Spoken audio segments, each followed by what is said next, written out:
ہدایت کرتے ہیں. وَأَوْحَيْنَا إِلَيْهِمْ فِعْلَ الْخَيْرَاتِ, اور ہم نے ان کی طرف بھلائی کے باتوں کی وحی کی, اچھی چیزوں کی وحی کی, اچھائیاں ان کے اندر ہیں. یہ سارے انبیاء کے بارے میں, مگر یہ نہیں کہا کہ یہ نبی عظیم اخلاق والا ہے. اخلاق والے سب تھے, مگر کیا بات ہے کہ مصطفیٰ ہی کو عظیم اخلاق والا کہا گیا. میرے دوستو, سارے نبی اچھے اخلاق سے آراستہ تھے, سب نے اچھے اخلاق کی باتیں کی, اچھے اخلاق دکھائے ہیں. اخلاق کیا ہوتا ہے اس کے حسن و جمال کو دکھایا, مگر جب مصطفیٰ آئے تو اعلان کر رہے ہیں بُعِثْتُ لِأُتَمِّمَ مَكَارِمَ الْأَخْلَاقِ, میں اچھے اخلاق کی تکمیل کے لیے بھیجا گیا. یعنی پہلے جتنے نبی آئے تھے سب نے اچھے اخلاق کے حسن و جمال کو دکھایا تھا, مصطفیٰ نے اخلاق کے کمال کو دکھایا.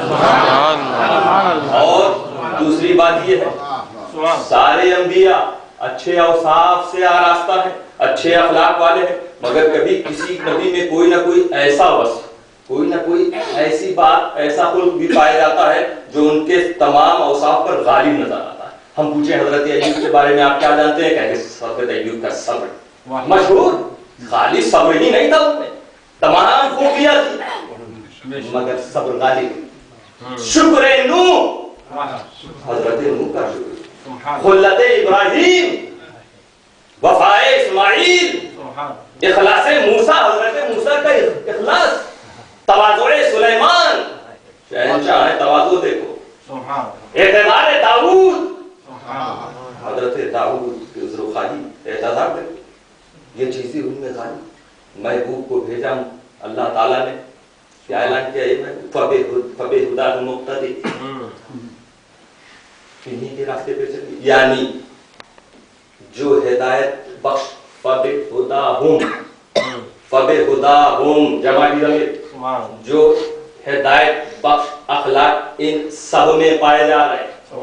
اقتدے, اکیلے آپ سب لے, اقتدے واحد کا صیغہ, اس سے خود آپ اکیلے سب لے لیجئے.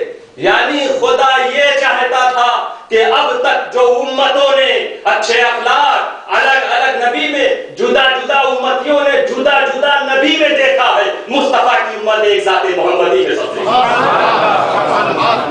مصطفیٰ کے اخلاق کو اگر پھیلاؤ, کم و بیش 1,24,000 اور 1,24,000 نبیوں کے اخلاق کو سمیٹ دو سب ذات محمد. یہ ہے مصطفیٰ کے اخلاق کی شان. ایسے عظیم اخلاق والے نبی کے بارے میں اللہ تعالیٰ فرماتا ہے کہ تمہارے لیے اگر مجھ سے ملنا ہے تو اس رسول کی پیروی کرو, اس رسول کی پیروی کرو. اچھا, اس سے سمجھ لگی آتی کہ جب اللہ تعالیٰ سب کو حکم دے رہا ہے, سب کو لقد کان لکم, تم سب کے لیے, اور لمن کان یرجو اللہ, آگے تشریح, آگے تفسیر کی, لمن کان یرجو اللہ, جو اللہ سے ملنا چاہتا ہے. کون ہے جو خدا سے نہیں ملنا چاہتا؟ سب کے لیے رسول کی پیروی. تو خود یہ آیت ہی بتا رہی ہے کہ میرے نبی کی شان ایسی شان ہے, میرے نبی کی سیرت ایسی سیرت ہے جو سیرت کسی اور میں نہیں مل سکتی. اس لیے کہ ہمارے سماج میں ایک طرح کے لوگ نہیں, حکم سب کے لیے. یہ بھی پیروی کرے, تم بھی پیروی کرو, ہم بھی پیروی کرے, اور ہم یہ دیکھتے ہیں کہ ہمارے سماج میں ایک جیسے لوگ نہیں. کوئی بادشاہ ہے, کوئی وزیر ہے, کوئی سلطان ہے, کوئی غلام ہے, کوئی فوج کا کمانڈر ہے, کوئی پہلوان ہے, کوئی ٹیچر ہے, کوئی اسٹوڈنٹ ہے, کوئی تاجر ہے, کوئی جہاد کے لیے جا رہا ہے, کوئی مجاہد تو کوئی صوفی نظر آ رہا ہے, کوئی ڈاکٹر ہے, کوئی کسی فن میں, کوئی کسی میدان میں, اور حکم سب کے لیے. سب ایک کے پیچھے چلے. فوج کا سپہ سالار مصطفیٰ کے پیچھے چلے, فٹ پاتھ پہ بیٹھنے والا بھکاری مصطفیٰ کے پیچھے, تخت شاہی پہ وراجمان بادشاہ مصطفیٰ کے پیچھے چلا, اسی بادشاہ کی جیل میں رہنے والا قیدی مصطفیٰ کے پیچھے چلا. اس کا مطلب ہمارے رسول کی زندگی ایسی بے مثال زندگی کہ کائنات کے ہر شعبے کا ہر فرد رسول کی پیروی کر سکتا ہے، رسول کی اطاعت کر سکتا ہے۔ میرے دوستو ایسی زندگی کسی کو عطا نہ ہو۔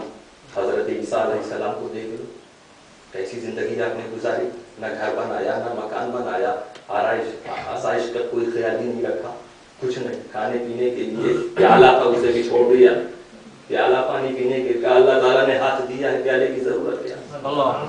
تن کے دنیا میں زندگی گزاری، تب ایک تاریخ دنیا ایک فقیر حضرت عیسیٰ کی پیروی تو کر سکتا ہے، حضرت عیسیٰ کی زندگی کو اپنی زندگی کے لیے مثال بنا سکتا ہے، لیکن ایک بادشاہ کیسے عمل کرے؟ ایک بادشاہ کیسے حضرت عیسیٰ کی مثال دے؟ حضرت سلیمان علیہ السلام کو، حضرت سلیمان علیہ السلام حاکم، حکومت، شہنشاہ، بادشاہ دنیا کے،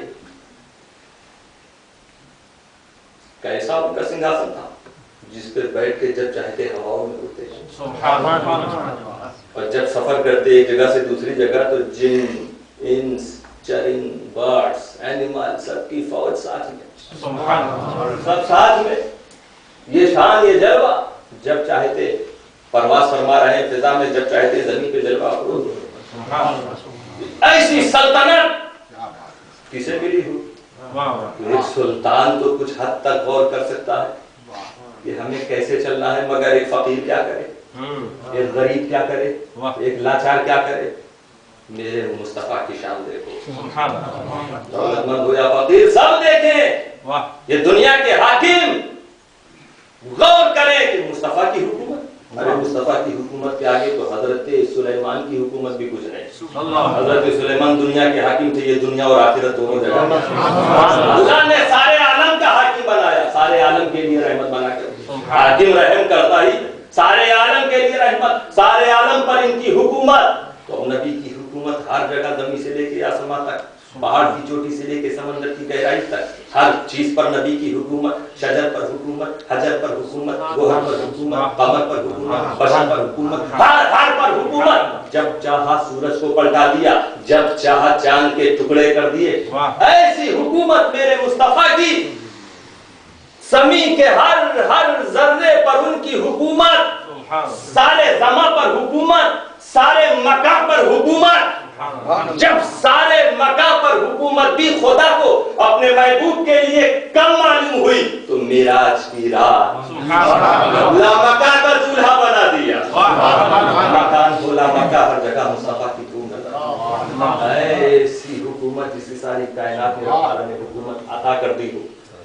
اب دنیا کے چھوٹے چھوٹے حاکم مصطفیٰ صلی اللہ علیہ وسلم سے سبق لیں، ایسا حاکم جس کی ایسی حکومت ہو، مگر کبھی دنیا میں کوئی ایسا نہیں جس نے مصطفیٰ کو خدا کے ذکر سے غافل دیکھا ہو، خدا کی عبادت سے دور دیکھا ہو۔ اب دنیا کے دولت مند رئیس، یہ کروڑ پتی لکھپتی غور کریں، دیکھیں، سبق حاصل کریں، اگر انہیں مصطفیٰ صلی اللہ علیہ وسلم کے نقش قدم پر چلنا ہے، دولت ملی ہے اس دولت کو غریبوں پر نثار کرو، دولت ملی ہے تو اب تکبر و غرور تمہارے اندر نہ آئے۔ نبی کو دیکھو، نبی نے کبھی غرور نہ کیا، کبھی تکبر نہ کیا۔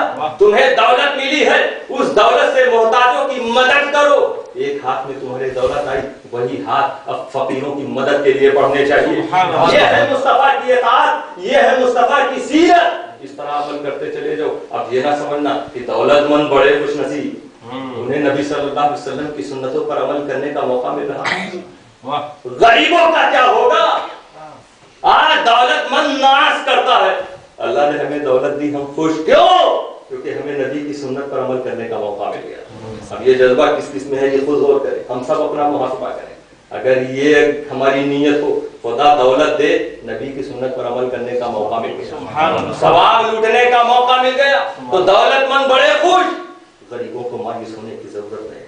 کیونکہ اگر ایک طرف تم یہ دیکھتے ہو کہ مصطفیٰ جواہرات بانٹ رہے ہیں، مصطفیٰ دوسروں کے غم کو دور کر رہے ہیں، مصطفیٰ دوسروں کو حکومتیں دے رہے ہیں، مصطفیٰ دوسروں کے درجات کو بلندی عطا کر رہے ہیں، تو یہ بھی دیکھ لو کہ مصطفیٰ کو مکہ سے نکالا جا رہا ہے، مصطفیٰ کے راستے میں کانٹے بچھائے جا رہے ہیں، مصطفیٰ کو تکلیف دی جا رہی ہے، گالیاں دی جا رہی ہیں۔ اے غریبوں، اگر دولت آج کے دولت مندوں کو اس بات پر ناز ہے کہ وہ اپنی دولت کے بلبوتے پر لمبا چوڑا دسترخوان لگاتے ہیں، لوگوں کو کھانا کھلاتے ہیں، مہمانوں کی خدمت کرتے ہیں، قسم قسم کے پکوان حاضر کرتے ہیں، کیونکہ مصطفیٰ کی یہی شان تھی۔ بڑا لمبا چوڑا دسترخوان نبی کا ہوتا تھا، تو دولت مند اگر تم خوش ہو تو دوسری طرف غریب بھی خوش، کیونکہ یہ غریب یہ دیکھ رہا ہے کہ ایک چادر مصطفیٰ کے دربار میں وہ ہے کہ جس میں عمدہ عمدہ کھانے سجے ہوئے ہیں، ایک چادر مصطفیٰ کے جسم پر ہے، اس چادر کو ہٹاؤ گے تو پیٹ پر پتھر بندھے نہ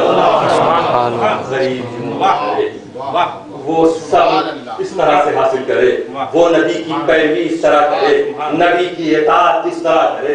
یہ ہے نبی کی سیرت، کوئی بھی ہو۔ ہم صرف وقت بہت کم ہے، مثالیں بہت زیادہ ہیں، بس اختصار کے ساتھ یہ کہوں کہ کسی بھی شعبے کا کوئی بھی ممبر ہو، فرد ہو، سب نبی کی سنت پر عمل کرتے ہیں، نبی کی سیرت کو اپنا سکتے ہیں۔ فوج کا کمانڈر ہے، جنرل ہے، تو وہ نبی سے کیا سیکھے؟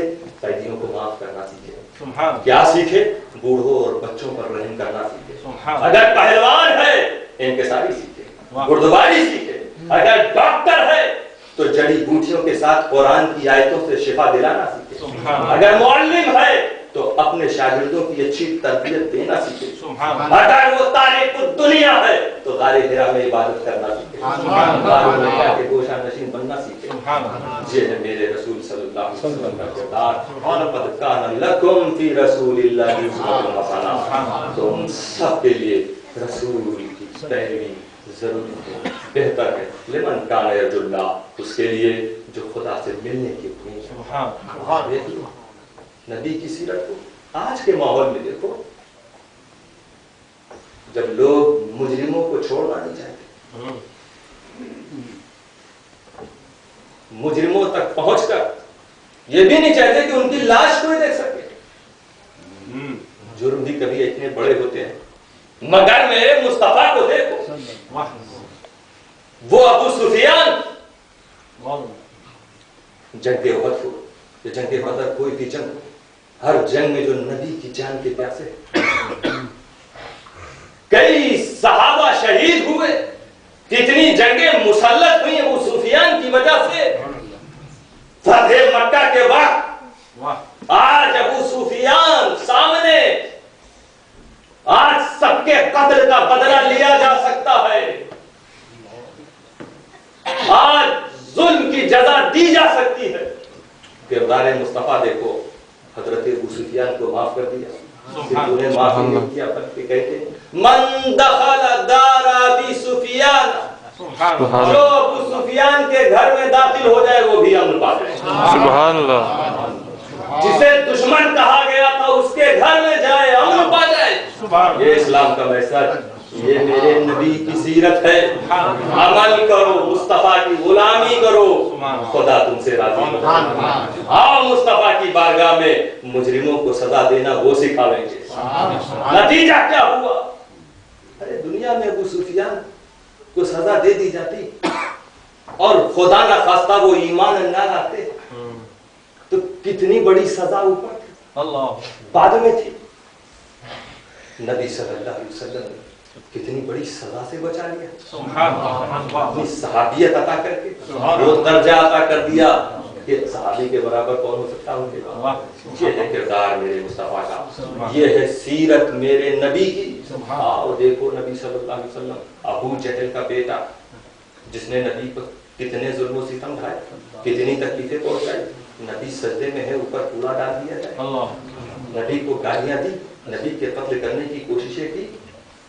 موقع آیا تھا، فتح ہو چکا ہے ملک، کرما حاضر، سنتے ہیں نبی صلی اللہ علیہ وسلم، لوگوں نے بتایا آپ کا وہ دشمن آ رہا ہے، نبی اپنی چادر کو بھی چھوڑ کے باہر کھڑے ہو گئے، کہتے مرحباً بالصدیق المہاجر، مرحباً بالمسافر المہاجر، مہاجر آنے والے مجاہد خوش آمدید۔ نبی صلی اللہ علیہ وسلم کہنے لگا، واہ واہ واہ کیا بات، کردار دیکھو نبی کا۔ وہ طائف کتنا ستم کھایا، پناہ دینے کے بجائے